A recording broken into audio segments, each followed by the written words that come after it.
바울은 1차 선교 여행을 시작하면서 지금의 그 터키 지역이죠. 소아시아 지역을 중심으로 선교를 했습니다.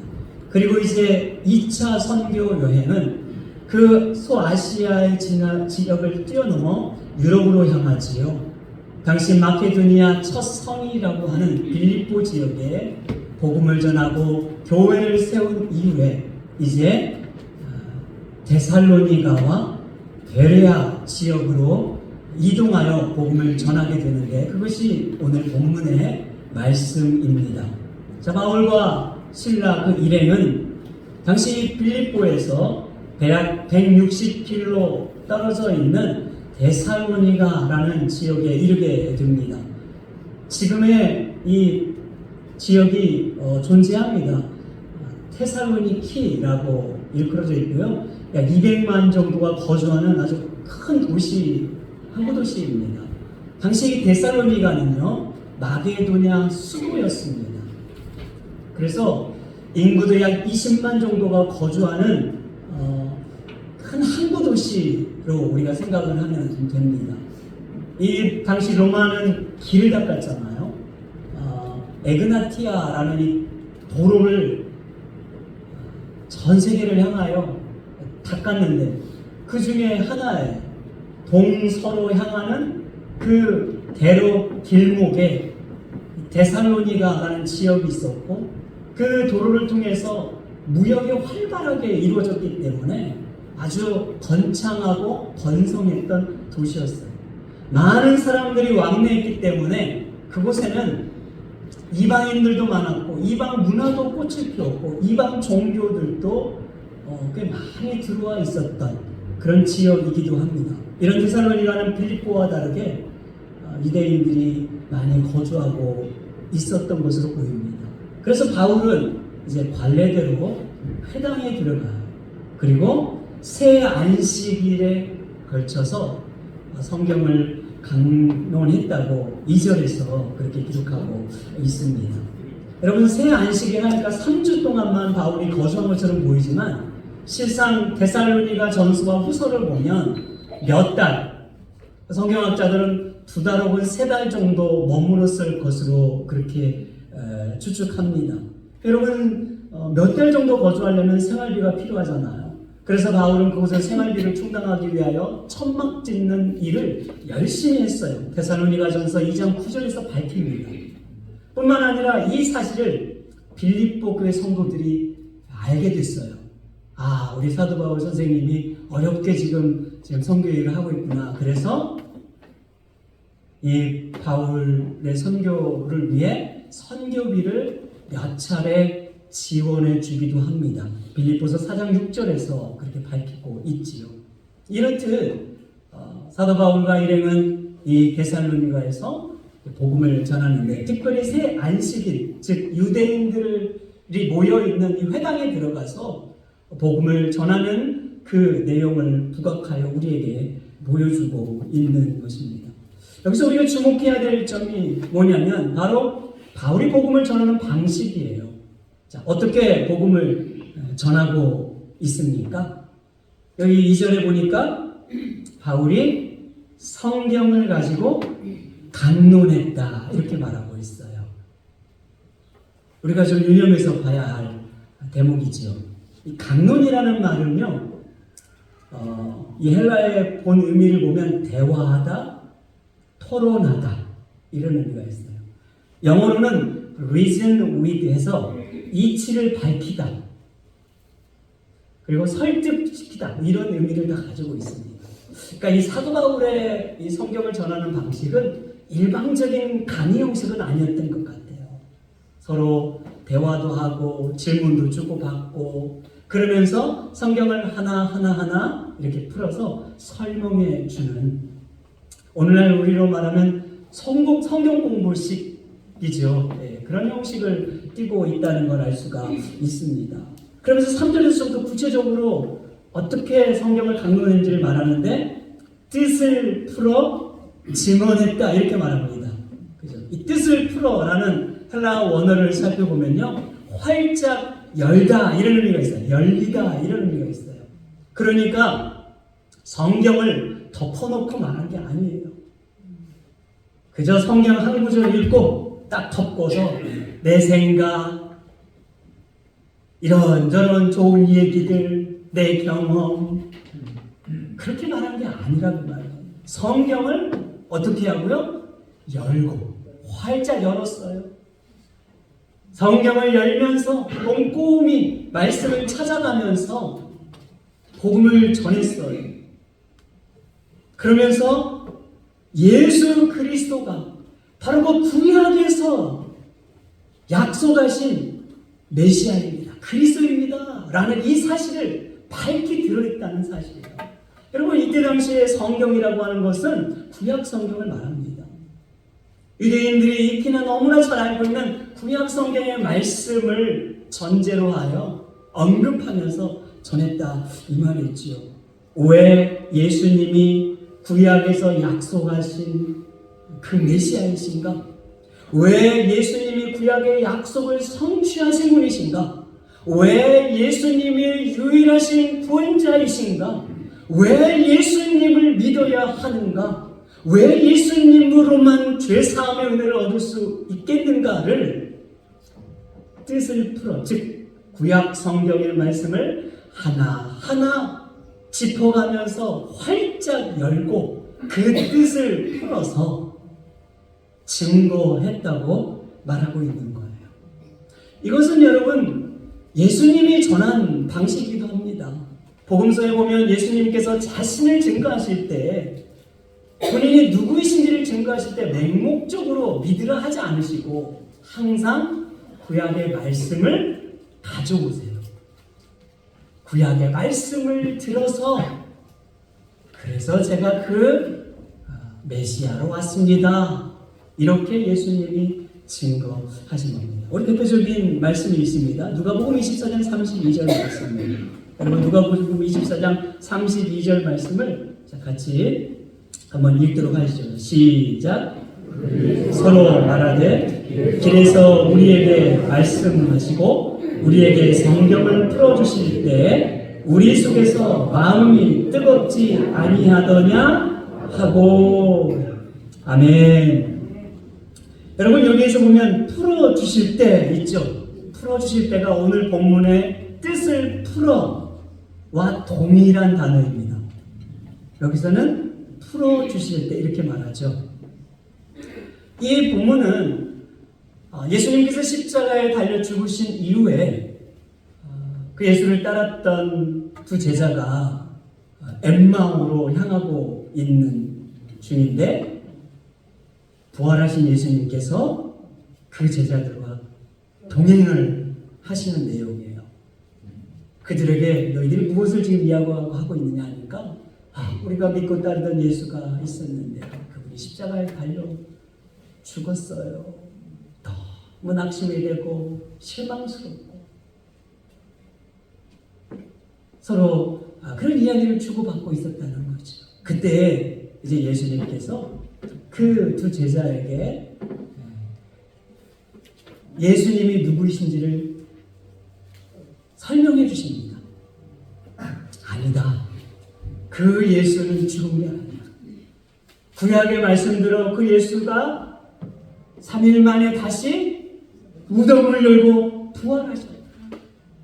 이 이야기를 구약 성경을 들어 27절에 보면 율법과 선지자와 시편에서 하신 약속의 말씀들을 하나하나 언급해 가면서 바로 그 메시아가 이 예수고 그 예수는 죽어 땅에 묻힌 것이 아니라 약속대로 다시 부활하셨다고 설명해 주는 거예요. 일일이 하나하나 그들에게 언급해서 바로 그 제자들 옆에 있는 본인이 메시아인 예수라는 사실을 밝혀주시는 거예요. 그렇게 풀어주실 때예요. 성경을 풀어주실 때 어떤 일이 일어났어요? 그 제자들의 닫힌 눈이 열리게 됩니다. 그리고 그곳에 함께 있던 그 낯선이가 부활하신 예수님이라는 사실을 깨닫게 돼요. 그리고 마음이, 심령이 어떻게 됐다고요? 뜨거워졌다. 이렇게 뜨거워졌다. 여러분 우리가 성경을 배우면요 하나님의 말씀을 우리가 알게 되면 될수록 우리 마음이 뜨거워지는 은혜가 있는 거예요. 이것이 사도 바울이 전한 방식이었어요. 구약 성경의 말씀을 언급하며 복음을 전하는 거. 왜? 유대인들은 구약 성경에 능통합니다. 그런데 여전히 영적인 눈이 갇혀서 복음을 깨닫지 못하고 있었어요. 예수님을 받아들이지 못하고 있었기 때문에 그렇습니다. 사랑하는 여러분, 성경은요, 많은 것을 다 담고 있습니다. 정치, 사회, 경제, 문화, 가정사, 개인사 다 담고 있어요. 그런데 성경은요, 정치학도 아니고 경제학도 아니고 사회학도 아니고 역사서가 아니에요. 왜 그럴까요? 성경의 기록 목적은 디모데전서 3장 16절에 있는 말씀처럼 구원에 이르는 지혜로 우리에게 주신 말씀이기 때문에 그렇습니다. 성경은 구원을 위해 우리에게 기록해 주신 계시의 말씀이라는 거예요. 그래서 이 구원에 있어서는 구약과 신약 66권만으로 충분한 거예요. 그리고 명료합니다. 성경만으로도 구원을 얻기에, 예수님이 누구이신지를 알기에, 우리가 죄사함을 얻고 하나님의 자녀가 되는 그 길에 충분하고 명료해요. 여기서 무엇을 더 더해서도 안 되고, 여기서 무엇을 더 빼서도 안 되는 거예요. 더하면 2단 되는 거예요. 빼도 3단 되는 거예요. 네? 이제 그러면 이제 골치 아파집니다. 안 돼요. 목회자가 여러분 해야 될 일이 뭘 거라고 생각합니까? 많은 사람들이 목회자를 만능 엔터테인먼트로 생각을 해요. 모든 걸 다 잘해야 된대요. 근데 여러분 알다시피 저는 그렇게 모든 걸 잘하는 목회자가 아니잖아요. 그럼에도 잘합니까? 아이고, 그렇게도 봐주시군요. 여러분, 목회자가요, 잘 못해도 목회자가 꼭 해야만 하는 일이 있어요. 완벽하지 못해도 목회자가 반드시 생명을 걸고 지켜야 되는 일이 다른 게 아닙니다. 하나님의 말씀이 성경을 강론하는 것, 성경을 활짝 열어서 풀어 여러분들에게 잘 증거해 주는 것입니다. 그래서 성경 말씀을 듣는 이로 하여금 하나님의 말씀이구나, 그렇구나, 예수님을 믿어야만 하는 것이구나, 그 믿음 없이 살아갈 수 없는 자이구나라는 걸 알게 하는, 이것이 바로 목회자의 가장 중요한 본분이라는 것입니다. 신자의 자세, 첫 번째 자세는 그 하나님의 말씀을 잘 배우고 가르침 받기를 힘써야 하는 거예요. 왜? 복음이 구원을 주시는 하나님의 능력이기 때문인 줄 믿습니다. 교회를 세우는 건 목회자의 재량과 목회자의 지혜와 열심이 아니에요. 하나님의 말씀이 교회를 세워가는 거예요. 주님이 교회를 세워가는 거예요. 그래서 저와 여러분들이 평생토록 해야 될 일이 뭐냐면, 평생입니다. 평생. 말씀을 읽는 것이고, 그 말씀을 듣는 것이고, 그 말씀을 배우는 것이고, 그 말씀을 증거하는 것이고, 그 말씀에 순종하는 것인 줄 믿습니다. 여러분들이 과거에 얼마나 열심히 성경을 알았다고 해도 자만하면 안 돼요. 자만하지 마십시오. 여러분들이 60년 동안 혹은 50년 동안 40년, 30년 동안 성경을 열심히 배웠다고 과신하지 마십시오. 왜? 하나님의 말씀은 매일 새로운 말씀입니다. 어제 본 말씀이 오늘 다르고 내가 알고 있는 그 말씀이 내일 또 다르고 하나님의 말씀은 살아있기 때문에 보고 또 봐도 늘 새롭고 늘 다르고 그렇게 살아서 우리 삶에 역사하는 말씀이기 때문인 줄 믿습니다. 그래서 우리는 평생 말씀 앞에 겸손히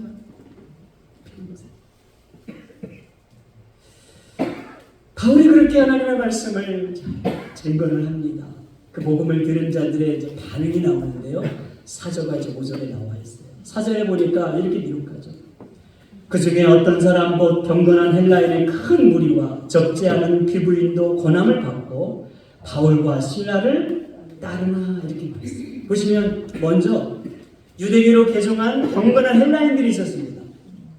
이 사람들은 다 철학적인 이 지식이 풍성한 사람들이었을 거예요. 또 귀부인들, 즉 귀족들, 높은 지위를 가지고 있는 사람들이죠. 이 사람들은 다 재물과 권력이 있는 그런 여인들이었어요. 그런 여인들이 복음을 받아들였다 이렇게 말합니다.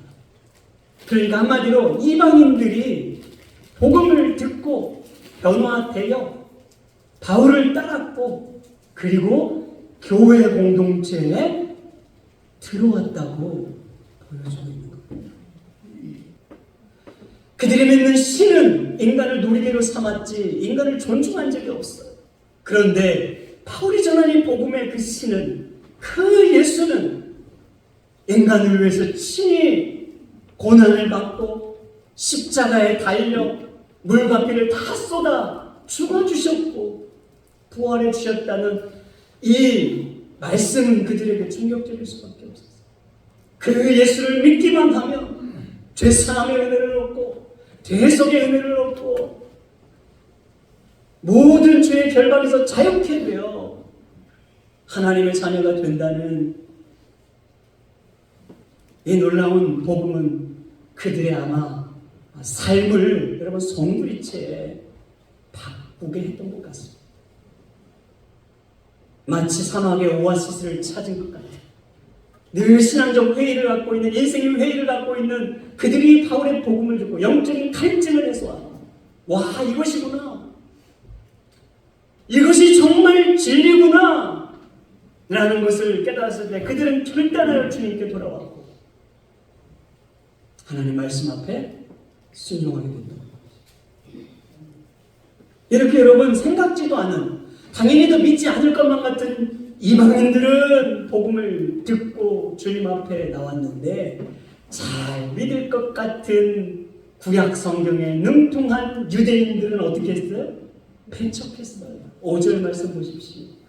그러나 유대인들은 시기하여 저자의 어떤 불량한 사람들을 데리고 와서 소동을 일으켰다고 말합니다. 이 불량한 사람들은 쉽게 여러분 오늘날로 말하면 불량배들이에요. 그러니까 몸 쓰는 사람들, 힘과 막 무력과 협박으로 몸을 써서 돈 버는 양아치들, 폭력배들을 말합니다. 그들을 동원해가지고 그 바울과 일행을 위협을 지금 주고 있는 거죠. 그렇게 소동을 일으켰어요. 그런데 여러분 이렇게 하는 이유가 뭡니까? 그 한 이유가 뭐예요? 유대인들이 뭐하여? 시기하여. 무슨 대단한 문제가 아니었더라고요. 자신들이 받아야 될 인기와 관심이 빼앗기게 되니까 두려웠던 거예요. 시기가 와요. 질투가 와요. 교회 문제도 가만히 보면은요, 뭐 대단한 문제가 아니고 이 작은 시기와 질투에서 혹은 또 오해에서 비롯될 때가 참 많습니다. 따지고 보면 아무것도 아닌데 뒤돌아서 보면 내가 왜 그랬나 싶기도 하고 폭풍을 다 지나온 걸 보면 아유 참 큰 것도 아닌데 왜 그랬나 참 미숙하구나 부족하구나 이럴 때가 참 많지. 그런데 여러분이 시기와 질투가 우리 안에 들어오기 시작하면요 걷잡을 수 없이 우리의 삶을 망가뜨리는 거예요. 우리의 영혼을 망가뜨리잖아요. 가장 먼저 의심의 눈초리로 비판적인 눈으로 보게 하고 꼬투리를 잡게 되고 가정적으로 관계를 무너뜨리고 교회 공동체의 분열의 제공자가 되기도 하고 우리의 인생을 망가뜨리게 되는 것입니다. 그게 아무것도 아닌 것과 같은 시기와 질투, 바로 이 유대인의 모습이었단 말이죠. 여러분, 이방인들은 복음을 듣고 주님께로 돌아오는데 하나님을 알고 있다고, 구약 성경 말씀을 믿고 있다고 하는 유대인들은 오히려 시기와 질투에 사로잡혀 복음을 배척하고 심지어 불량배들 통혼을 가지고 위협을 가하고 있는 이 모습이 참 얼마나 씁쓸합니까? 씁쓸해요. 오늘 우리는 어떻습니까? 신앙생활을 오래 하고 있고 성경 말씀을 나름대로 잘 알고 있고 교회에서 웬만한 직분 다 겪었다고 하는 우리의 모습은 어떻습니까? 저를 비롯해서 우리 자신도 한번 돌아볼 필요가 있는 것이지요.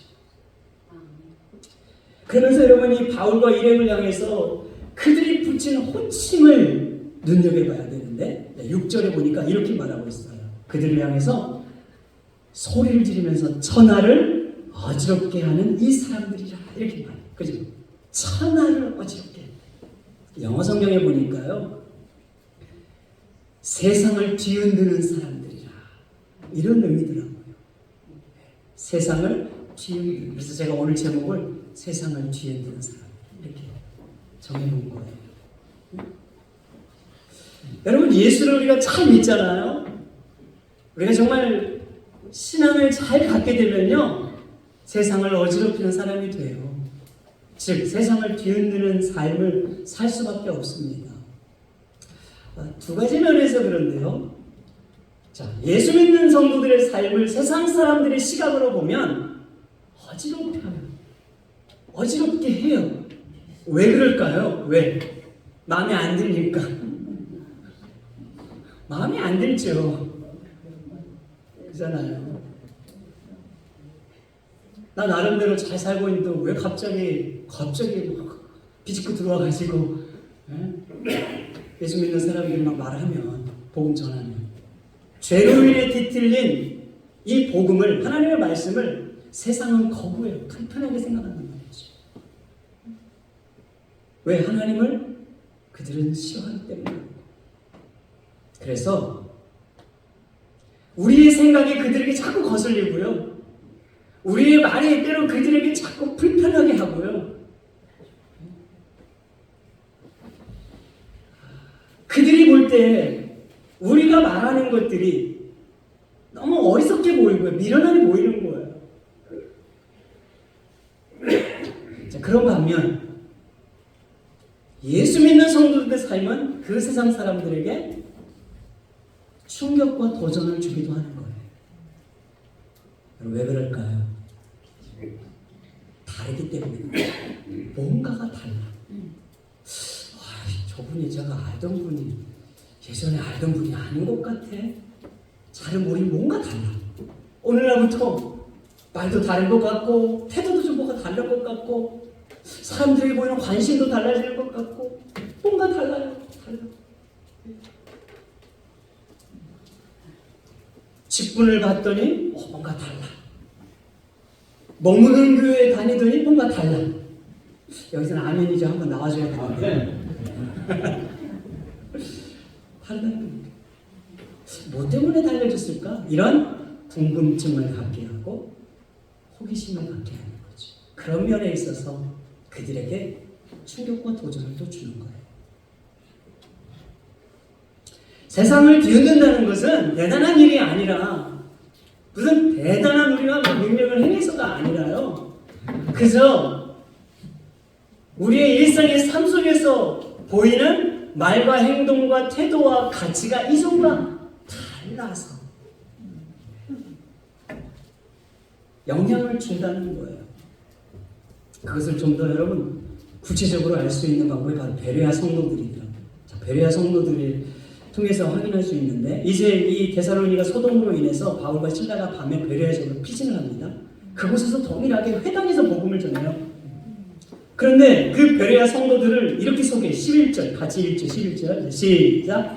베레아에 있는 사람들은 데살로니가에 있는 사람들보다 더 너그러워서 간절한 마음으로 말씀을 받고 이것이 그러한가 하여 날마다 성경을 상고함으로. 아멘. 그리고 그 뒤에 보니까 거기 또한 적지 않은 기부인들과 헬라인들이 믿더라 이제 이렇게 나옵니다. 거기도 또 믿더라. 자, 여기 보면은 베레아 성도들을 이렇게 말해요. 더 너그러워서 간절한 마음으로 하나님의 말씀이 성경을 받더라 이렇게 말하고 있어요. 더 너그러워서 우리 개역 이전 성경은요 신사적이어서 이렇게 번역을 하고 있는데 영어로 보니까 저 영어 표현이 더 좋더라고요. 다 이런 말입니다. 고상한 성품, 고상한 인격, 고귀한 마음, 고귀한 태도 이런 의미예요. 이런 태도. 그러니까 한마디로 저는 이것을 제가 정리를 한 건데 품격 있는 사람이다 이렇게 생각이 듭니다. 품격이 있는 사람. 자 보세요. 베레아 성도들은 뭐가 있는 사람들이에요? 품격이 있는 사람들이에요. 네, 격이 달라. 말과 행동과 태도에서 고급스러워. 뭔가 고급스러움이 느껴지는 거지. 네. 자 보세요. 품격 있는 태도를 지녔기에 간절한 말씀으로 하나님의 말씀을 받았어요. 그리고 그 말씀을 연구하고 묵상하는 삶을 살았다고 말하고 하나님의 말씀을 알면 알수록 배우면 배울수록 또 어떤 사람이 되었다고요? 품격 있는 사람이 되었다. 더 너그러운 사람, 고상한 사람, 열린 마음을 가진 사람 그런 사람이 되었대요.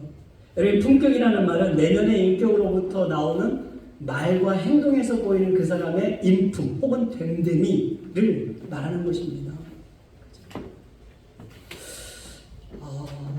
그러니까 이 베레아 성도들은 굉장히 멋진 분들이었어요. 저는 참 너무 부럽더라고요. 저는 우리 성도들을 너무나 사랑하고 축복하지만 우리 머무는 교회 성도님들 이 베레아 성도처럼 멋진 성도님들이 되시길 더 되시길 축복합니다. 네. 정말 제가 그런 마음이 들었어요. 우리 머무는 교회 성도님들 정말 멋지시고 제가 너무나 사랑하지만 이 베레아 성도들을 조금 더 힘쓰게 닮아가면 더 좋겠다. 아멘. 근데 여러분이 오늘날 베레아라는 단어는요 이단의 상징이에요. 여러분 인터넷에서 베레아 이렇게 치잖아요. 성경에 베레아가 안 나오고 저 한국의 서울 성락교회 김기동 목사가 딱 뜹니다. 그러니까 거기가 베레아 성경 아카데미로 유명하거든요. 이단이에요. 그게 참 가슴이 아파요. 여러분 베레아 그래서 좋은 성경의 모델입니다. 베레아 사람들은 말씀을 배우고 알아갈수록 옆에 있는 사람의 얼굴을 찌푸리게 하는 사람들이 된 것이 아니라 오히려 스마일하고 마음에 더 편안함을 주고 위로를 주고 그런 사람들이 그런 성도들이었다는 거지. 우리는 말씀을 알면 나도 다 아는데 하면서 어깨가 좀 으쓱해지고 그럴 때 많잖아요. 내가 좀 경험이 많다고 상대방을 무시할 수도 있고 내가 좀 나이가 많다고 무리하게 대할 태도도 얼마나 많이 있습니까? 우리 주변에 그런 경우 있잖아. 그런데 이 베레아 성도들은 말씀을 알고 시간이 더 지나면 지날수록 어떻게 했다고요? 다른 사람들이 작은 실수를 해도 거기에서 뭔가 호상함이 느껴져. 그걸 대하는 태도가 말 한마디에도 기쁨이 느껴져. 성숙한 신앙이 보였다 그 말이지. 품격에서 영향력을 발휘하는 것이고 말과 행동에서 작은 감동을 주었던 것이고 삶을 대하는 태도에서 도전과 충격이 되었던 거예요. 그것이 바로 세상을 뒤흔드는 예수의 사람들인 줄 믿으시기 바랍니다. 말씀을 맺으면서 여러분 이 말씀 구절이 딱 떠올랐는데 사도행전 2장 47절입니다. 우리 같이 한번 읽죠. 시작. 하나님을 찬미하며 또 온 백성에게 칭송을 받으니 주께서 구원받는 사람을 날마다 더하게 하시리라. 아멘. 여러분, 이 구절을 제가 세번역으로 보니까 이렇게 돼 있어요. 하나님을 찬양하였다. 그래서 그들은 모든 사람에게 호감을 샀다. 주님께서 구원받는 사람을 날마다 더하여 주셨더라. 호감 있는 성도들이 되면 구원받는 사람들을 날마다 더하게 해주신대요. 아멘입니까? 아멘. 비호감이 되면 안 된다는 거예요. 저 사람 비호감이야. 이런 말이 아니라 저분 정말 괜찮은 분이야. 그러니까 호감이 있다는 건 매력이 있다는 거예요. 매력이 있다는 건 끌어당기는 힘이 있다는 거잖아요. 여러분, 우리의 삶에서 매력이 느껴지면 자연스럽게 끌어당깁니다. 어디로 끌어당길까요? 예수님께로 끌어당기는 거예요. 교회로 자연스럽게 끌어당기는 거예요. 사랑하는 우리 머문계 성도님들, 그분은 정말 말이 안 통해. 그분은 정말 비호감이야. 이런 말이 아니라 정말 그분은 너무 호감이가. 그분 정말 매력적이야. 그분 정말 괜찮은 품격 있는 분이야. 라고 인정과 칭찬과 존경을 얻으심으로 구원받는 사람들이 날마다 더해져 가는 은혜가 있기를 주님의 이름으로 축복합니다.